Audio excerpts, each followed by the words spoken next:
Hallo allemaal, leuk zijn jullie wieder mee dabei. Was redest du da für eine Sprache? Das ist Holländisch. Aber das versteht die Kinder ja gar nicht. Aha, okay. Hallo zusammen, schön seid ihr wieder mit dabei. Ja, schön sind wir wieder dabei. Das letzte Mal haben wir ja gehört, was Gott mit unserem Leben so vorhat. Oder auch mit ihm. Und es ist doch wunderbar, dass wir ihm darin vertrauen können, dass er es gut macht.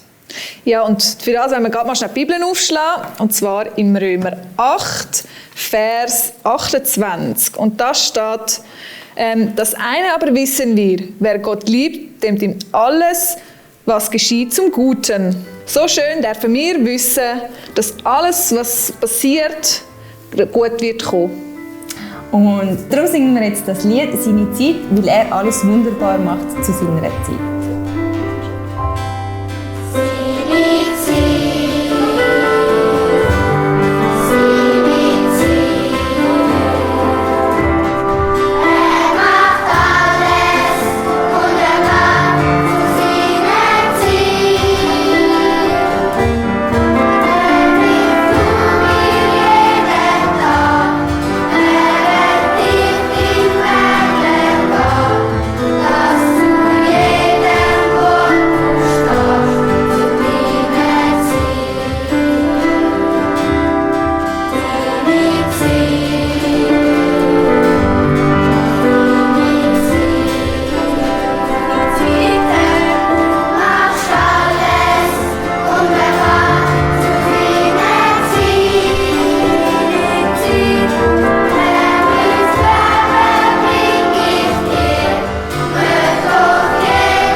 Einige von euch haben jetzt gerade Ferien oder haben schon gehabt. Und wäre es nicht mega cool, ihr müsstet nie mehr in die Schule? Ja, das wäre schon cool. Aber ich meine, wenn du überlegst, dann könnte man nicht lesen. Und man könnte zum Beispiel nie irgendein spannendes Buch lesen. Oder man könnte auch nicht rechnen und dann zum Beispiel das Geld zählen, wie viel ein Trotti kostet. Und egal, ob dir die Schule gefällt oder nicht, du lernst für jetzt oder für später etwas Gutes dort. Für Christen und Kinder Gottes gibt es auch noch eine andere Schule, bevor sie zu Jesus in den Himmel kommen. Alle, die Jesus angenommen haben, sind Schüler und Gott selber ist der Lehrer. Aber er steht nicht vor der Klasse wie in der normalen Schule. Er lehrt uns aus der Bibel durch andere Christen und durch Erlebnisse. Cori ist nämlich auch in die Schule gegangen und wir sind gespannt, was sie alles mit Gott erlebt hat. Ihr ist sicher nie langweilig geworden.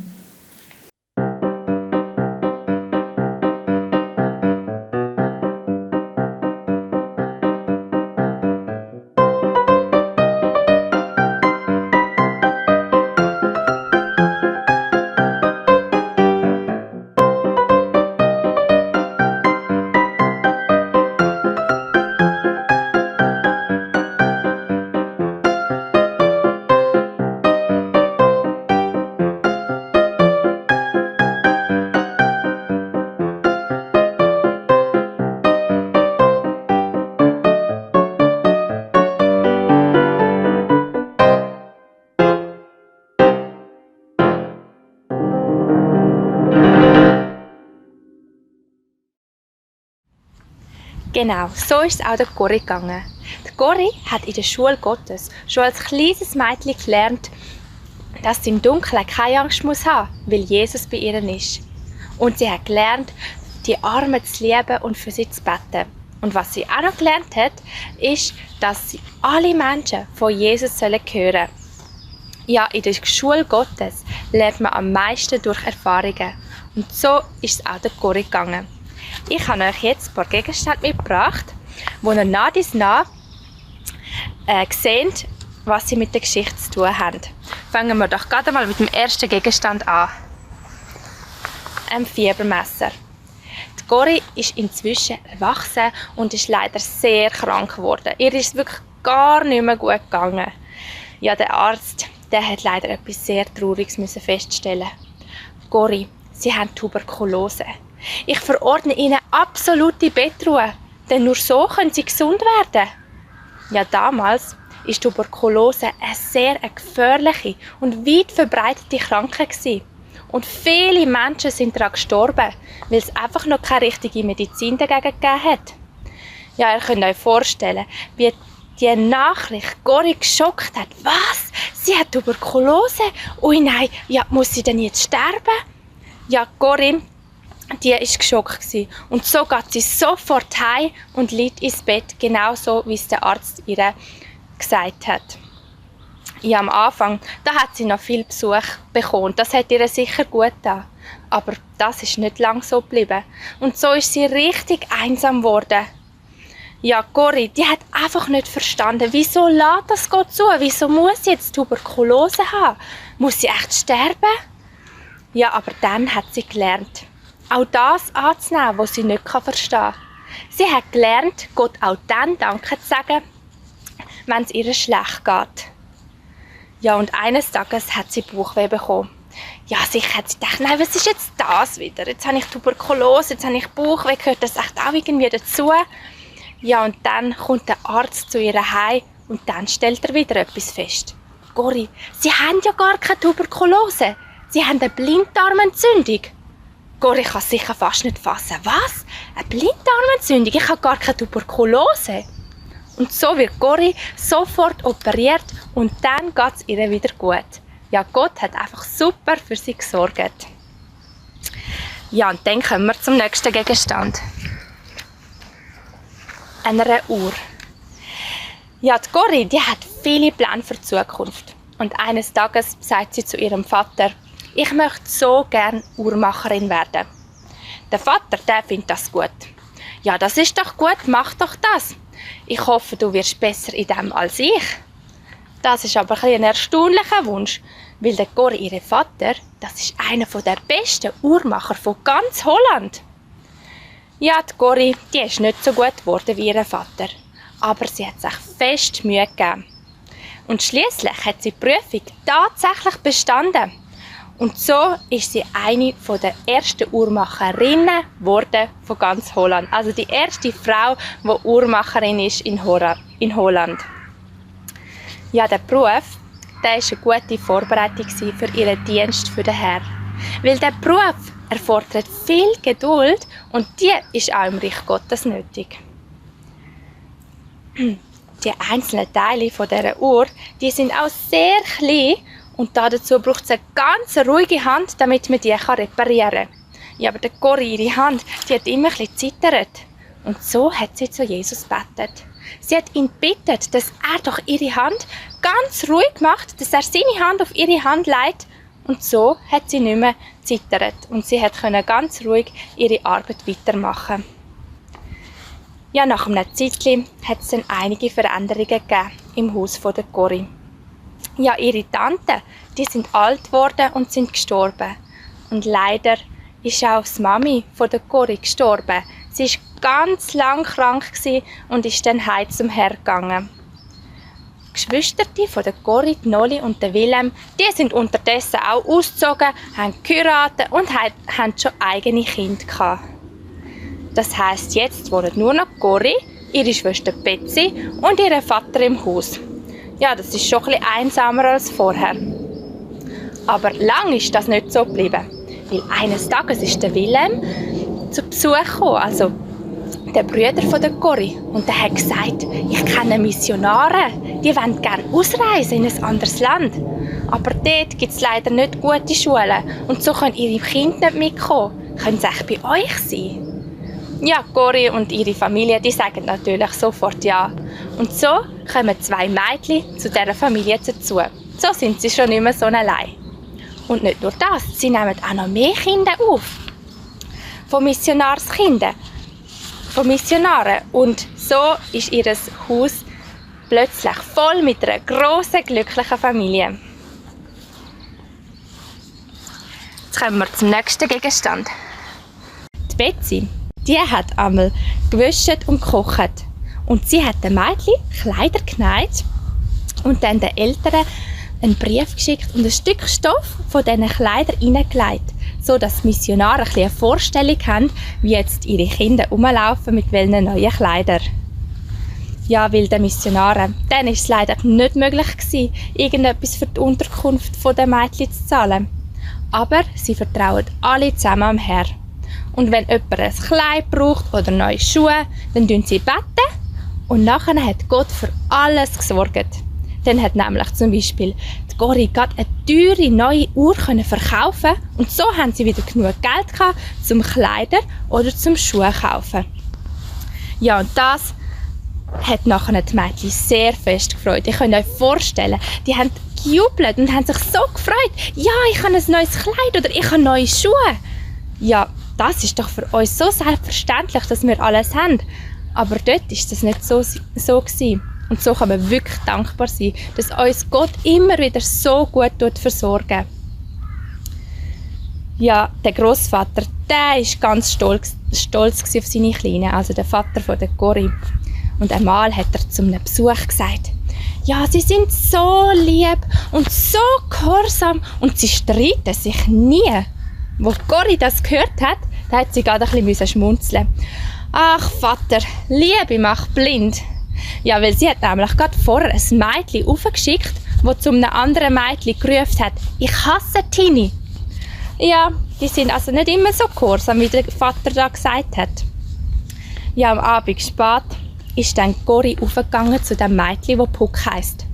Und sie sagt zu dem Puck, weisst du, dass es ganz schlimm ist, wenn man jemanden hasst?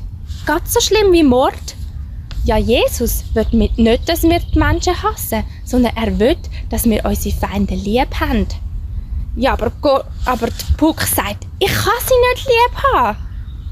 Aber dann sagt Cory zu ihr, wenn du zu Jesus gehörst, dann hast du seine Liebe im Herzen und die lenkt auch für Tini, für das andere Mädchen.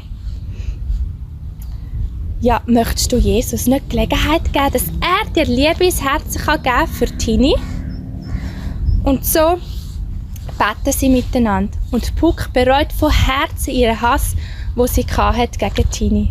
Und die 2, die werden gute Freundinnen. Ja, die Puck hat gelernt, ihre Feinde zu lieben.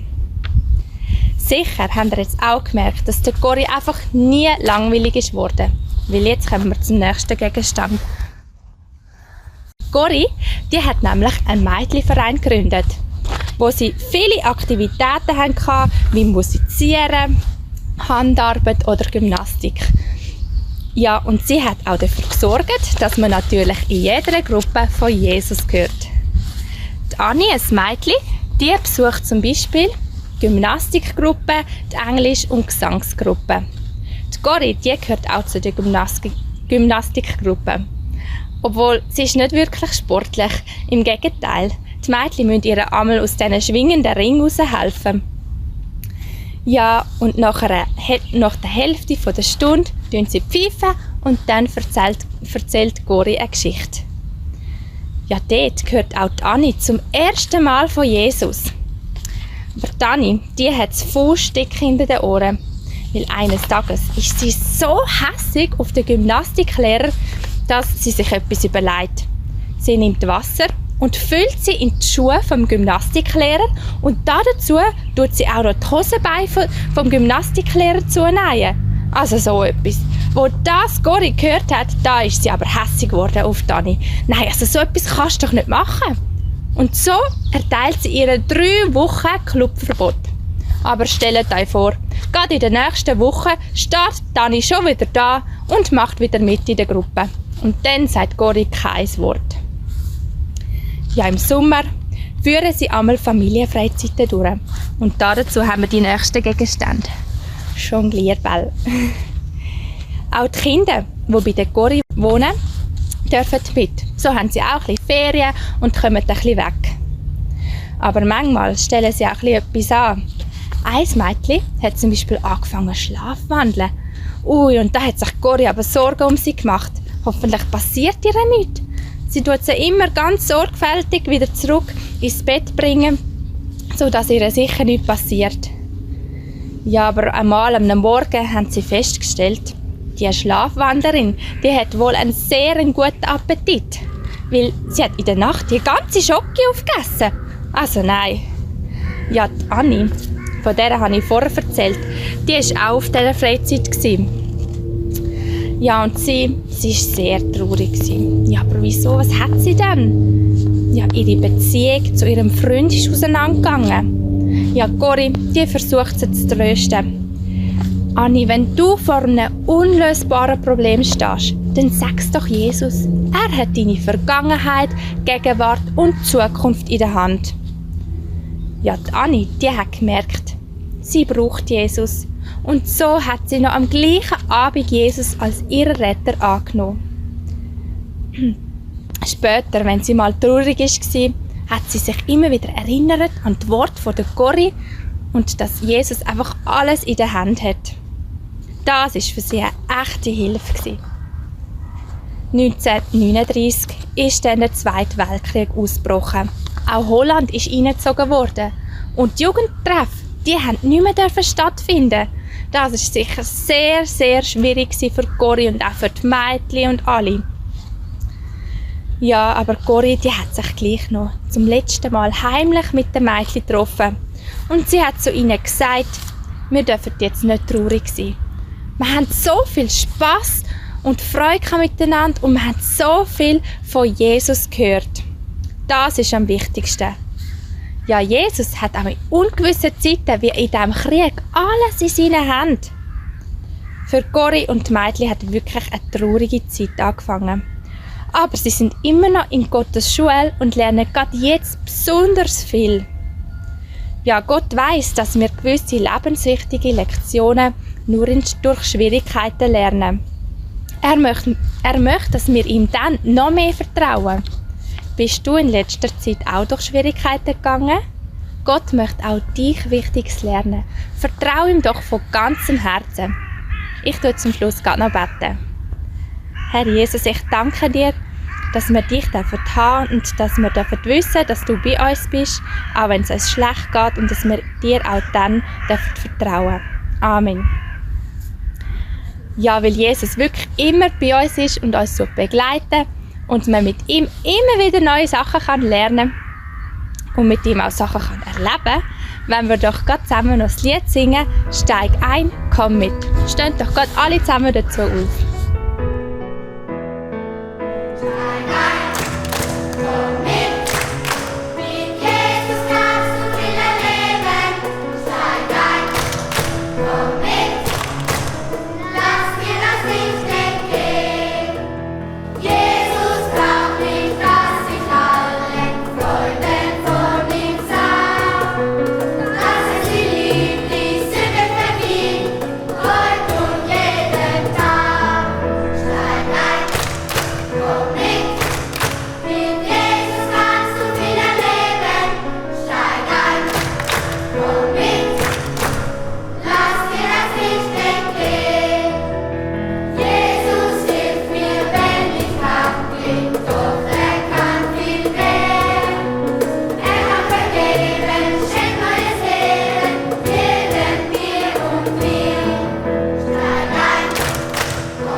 Mit Gott wird es wirklich nie langweilig. Du kannst von ihm ganz viel lernen. Vertraue ihm einfach. Ja, und jetzt möchten wir gerade schauen, was du gelernt hast, und darum gehen wir zu den Quizfragen. Frage 1. Was hat Cory aus ihrer Erkrankung gelernt? Antwort A. Gar nichts. Antwort B. Dass sie besser zu einem anderen Arzt gegangen wäre. Oder Antwort C. Gott auch in Schwierigkeiten Danke zu sagen. Frage 2. Warum war der Uhrmacherberuf so eine gute Vorbereitung für Cory, um später im Reich von Gott zu arbeiten? Antwort A. Damit sie immer weiss, was für Zeit ist. Die Antwort B. Weil man auch im Reich Gottes viel Geduld braucht. Und die Antwort C. Damit Cory weiss, wie man mit 2 Händen arbeitet. Frage 3. Was hat Betsy im Brief an die Eltern der Kinder mitgeschickt? Antwort A. Geld.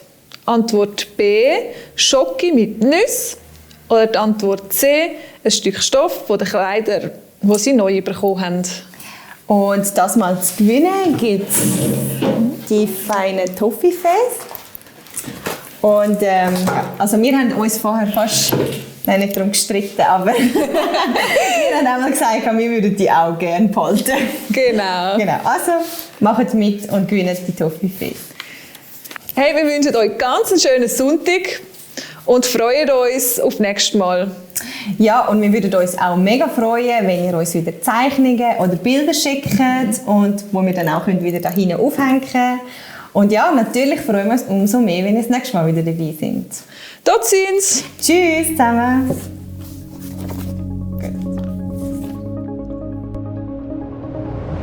Cory ist inzwischen erwachsen und ist leider sehr krank geworden. Ihr ist wirklich gar nicht mehr gut gegangen.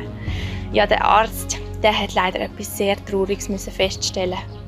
Cory, Sie haben Tuberkulose.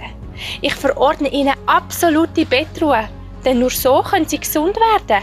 Ja, aber dann hat sie gelernt, auch das anzunehmen, was sie nicht verstehen kann. Sie hat gelernt, Gott auch dann Danke zu sagen, wenn es ihr schlecht geht. Ja, die Cory, die ist nicht so gut geworden wie ihr Vater, aber sie hat sich fest Mühe gegeben. Und schliesslich hat sie die Prüfung tatsächlich bestanden. Und so ist sie eine der ersten Uhrmacherinnen geworden von ganz Holland. Ja, Cory und ihre Familie, die sagen natürlich sofort ja. Und so kommen 2 Mädchen zu dieser Familie dazu. Ja, ich habe ein neues Kleid oder ich habe neue Schuhe. Ja, das ist doch für uns so selbstverständlich, dass wir alles haben. Aber dort war das nicht so gewesen. Und so kann man wirklich dankbar sein, dass uns Gott immer wieder so gut versorgt. Weisst du, dass es ganz schlimm ist, wenn man jemanden hasst? Ganz so schlimm wie Mord? Ja, Jesus will nicht, dass wir die Menschen hassen, sondern er will, dass wir unsere Feinde lieb haben. Wenn du zu Jesus gehörst, dann hast du seine Liebe im Herzen. 1939 ist dann der Zweite Weltkrieg ausgebrochen. Auch Holland ist eingezogen worden. Und die Jugendtreffen, die haben nicht mehr stattfinden.